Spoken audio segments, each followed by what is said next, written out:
457.14 கோடி மதிப்பீட்டில் கட்டப்படும் 1118 காவலர் குடியிருப்புகளுக்கு முதலமைச்சர் மு.க.ஸ்டாலின் அடிக்கல் நாட்டியுள்ளதை அண்மை செய்தியாக பார்த்து வருகிறோம்.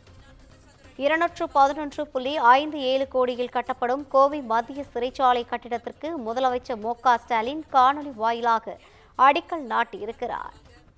அரசு ஊழியர்களுக்கு ஆயுள் மற்றும் விபத்து காப்பீடு உள்ளிட்ட வங்கி சலுகைகள் கட்டணமின்றி வழங்கப்படும் என்றும் தெரிவிக்கப்பட்டுள்ளது. கட்டணமின்றி வழங்கிட 7 முன்னோடி வங்கிகளுடன் புரிந்துணர்வு ஒப்பந்தம் மேற்கொள்ளப்பட்டதாக தெரிவிக்கப்பட்டுள்ளது.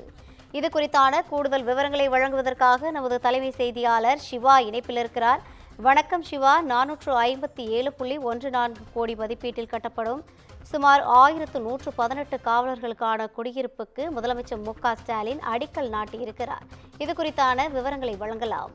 தமிழ்நாடு முதலமைச்சர் மு.க.ஸ்டாலின் பல்வேறு துறைகளில் புதிய திட்டப் பணிகளை தொடங்கி வைத்திருக்கிறார். அடிக்கல் நாட்டி அதனை தொடங்கி வைத்திருக்கிறார். குறிப்பாக காவல்துறை சார்பில் 457 கோடியே 14 லட்சம் ரூபாய் மதிப்பீட்டில் கட்டப்பட உள்ள 1118 காவலர் குடியிருப்புகள் மற்றும் 211 கோடியே 57 லட்சம் மதிப்பீட்டில் கட்டப்பட இருக்கக்கூடிய கோவை மத்திய சிறைச்சாலை கட்டடத்திற்கு காணொலி காட்சி வாயிலாக தமிழ்நாடு முதலமைச்சர் மு.க.ஸ்டாலின் தற்போது அடிக்கல் நாட்டியிருக்கிறார்.